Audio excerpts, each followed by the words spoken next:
वैज्ञानिक दृष्टिकोण से मास्टरबेशन पूरी तरह से सामान्य और सुरक्षित माना जाता है। यह एक जैविक प्रक्रिया है और इसके कोई भी गंभीर दुष्प्रभाव नहीं है जब तक कि यह अत्यधिक न किया जाए।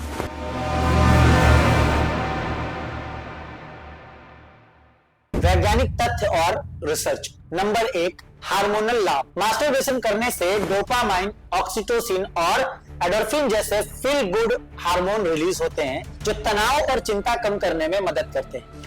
Number 2, prostate health. कुछ स्टडीज के अनुसार नियमित रूप से वीर्यस्खलन एजुकेशन करने से प्रोस्टेट कैंसर का खतरा कम हो जाता है। नंबर 3, इम्यून सिस्टम का प्रभाव। अध्ययन से पता चला है कि मास्टरबेशन करने के दौरान शरीर में कुछ एंटीबॉडीज रिलीज होते हैं जो इम्यून सिस्टम को मजबूत बना सकते हैं। Number 4, sexual health. ये पुरुषों में प्रीमेच्योर एजुकेशन और स्तंभ दोष यानी इरेक्टाइल डिसफंक्शन जैसी समस्याओं को नियंत्रित करने में मदद करता है।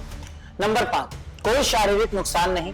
मेडिकल साइंस में ऐसी कोई ठोस स्टडी नहीं है जो ये साबित करे कि मास्टरबेशन से शारीरिक कमजोरी होती है। अब बात करते हैं वैज्ञानिक सीमाओं की। अत्यधिक करने से समस्या हो सकती है। यदि किसी की दिनचर्या, मानसिक स्वास्थ्य या रिश्तों पर नकारात्मक प्रभाव डालने लगे तो इसे कम करना चाहिए। पोर्नोग्राफी की लत। ज्यादा फोन देखने से ब्रेन की न्यूरोप्लास्टिसिटी प्रभावित हो सकती है जिससे वास्तविक जीवन में यौन संतोष में कमी आ सकती है यानी सेक्स सेटिस्फेक्शन में कमी आ सकती है। गिल्ट और अपराध बोध। सामाजिक, धार्मिक या नैतिक विचारों के कारण कुछ लोग इसे लेकर गिल्ट महसूस कर सकते हैं जिससे मानसिक तनाव बढ़ सकता है। हिंदू दर्शन और योग। ब्रह्मचर्य और ऊर्जा संरक्षण। योग और सनातन धर्म में ब्रह्मचर्य संयम को आध्यात्मिक उन्नति के लिए महत्वपूर्ण माना गया है। ये कहा जाता है कि वीर ऊर्जा को संरक्षित कर व्यक्ति मानसिक और आध्यात्मिक बल प्राप्त कर सकता है। ओजस और तेज।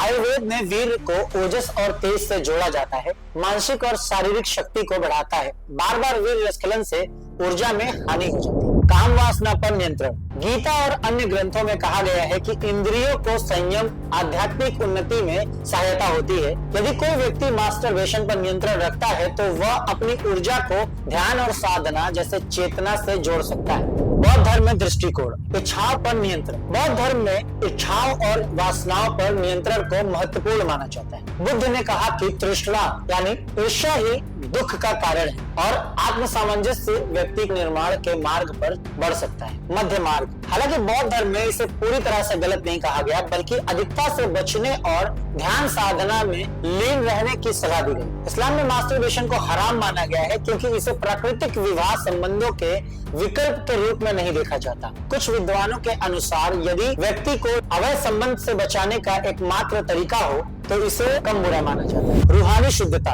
इस्लाम में आत्म संयम और शुद्धता पर जोर दिया गया है जिससे व्यक्ति की आत्मा आध्यात्मिक रूप से ऊंची उठ सकती है। ईसाई धर्म के विचार। गिल्ट और नैतिकता।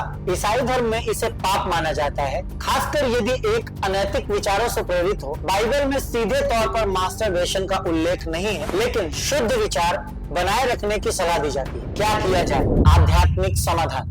नंबर 1, संतुलन बनाए रखें। यदि आप आध्यात्मिक मार्ग पर हैं तो अत्यधिक मास्टरबेशन से बचना अच्छा हो सकता है। संयम से ऊर्जा को ध्यान, साधना और रचनात्मक कार्यों में बदला जा सकता है। नंबर 2, ध्यान और प्राणायाम करें। यह ऊर्जा को ऊर्ध्वगमन करने में मदद करता है जिससे आध्यात्मिक लाभ मिलता है। नंबर 3, स्वस्थ जीवन शैली अपनाएं। व्यायाम, ध्यान और अच्छे आहार से यौन ऊर्जा को नियंत्रित किया जा सकता है। नंबर 4, अपराध बोध से बचें। यदि कभी मास्टरबेशन किया भी जाए तो इसे लेकर अत्यधिक गिल्ट न महसूस करें। अध्यात्म में सुधार की यात्रा महत्वपूर्ण है, न कि पूर्णता।